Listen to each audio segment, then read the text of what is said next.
Salut, je m'appelle Adam, j'ai 23 ans et j'essaie toujours de finir le lycée. Ma famille a toujours été attentionnée et aimante, mais nous gagnions à peine assez d'argent pour vivre confortablement.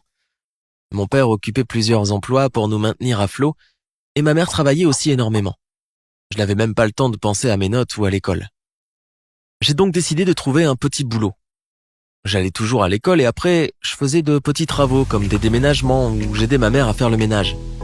J'ai exercé plein de petits jobs différents tout au long de cette période, même si mes professeurs étaient mécontents de me voir accumuler du retard dans mes notes et dans mes devoirs.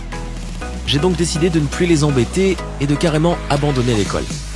J'avais assez d'argent pour aider ma famille et il m'en restait même un peu pour moi. Dès l'âge de 18 ans, j'ai trouvé un emploi dans une usine métallurgique et comme j'avais déjà 2 ans d'expérience professionnelle à mon actif, j'ai rapidement appris le métier. Je travaillais dur et je ne parlais pas beaucoup. Un travailleur parfait. Rapidement, je suis devenu si efficace que mon patron me laissait naviguer sur mon téléphone quand il n'avait rien à faire.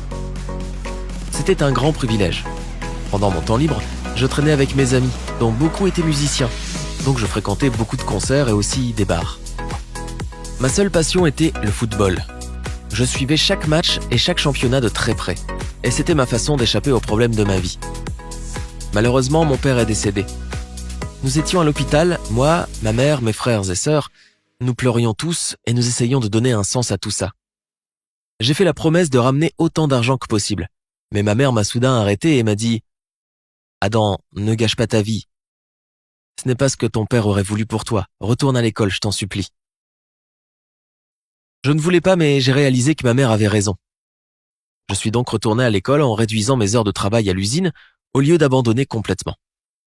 Mon premier jour à l'école fut bizarre. La professeure m'a présenté devant toute la classe et tout le monde m'a regardé comme si j'étais un extraterrestre. Elle m'a demandé de parler un peu de moi à tout le monde et j'ai dit « Salut, je suis Adam et je suis vieux ». Certains ricanaient, mais la plupart d'entre eux me fixaient toujours d'un œil étrange. Au cours de mes premiers jours, personne ne m'a parlé. Mais ça ne me dérangeait pas, je me contentais de regarder par la fenêtre pendant les pauses. Un jour, un groupe de garçons et de filles sont venus me demander pourquoi j'allais à l'école à mon âge. J'ai répondu avec des blagues ringardes, du genre « Oh, j'ai juste oublié que c'était l'école et puis un jour, je me suis dit tiens, après tout, l'école, pourquoi pas ?»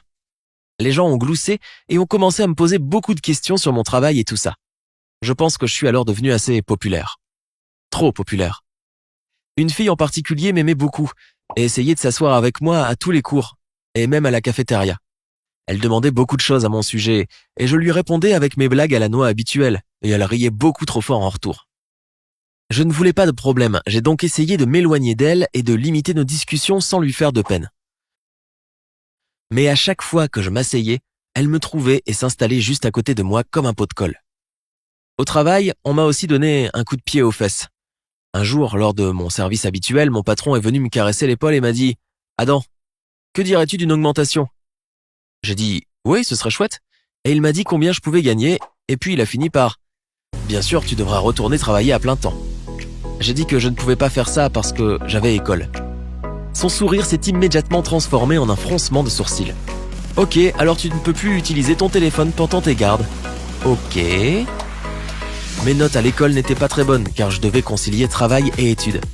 J'échouais donc partout, à l'école comme au boulot. Je me réveillais, j'allais à l'école, puis au travail juste après, et je ne dormais que 3 à 5 heures par jour, même le week-end. Je ne pouvais pas me concentrer ni sur l'un ni sur l'autre.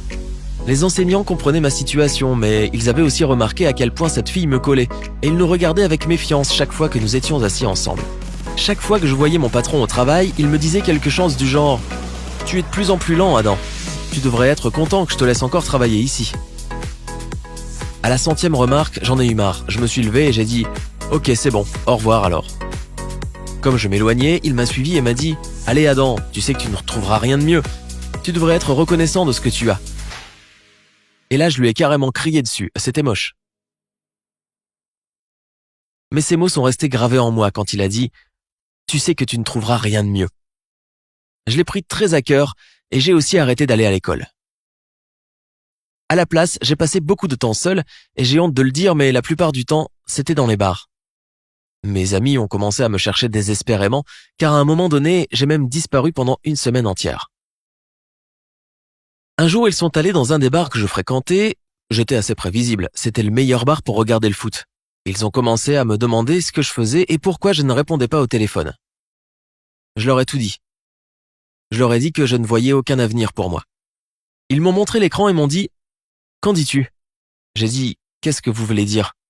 Ils m'ont dit que je connaissais le football mieux que quiconque et que je pourrais peut-être en faire une carrière d'une façon ou d'une autre.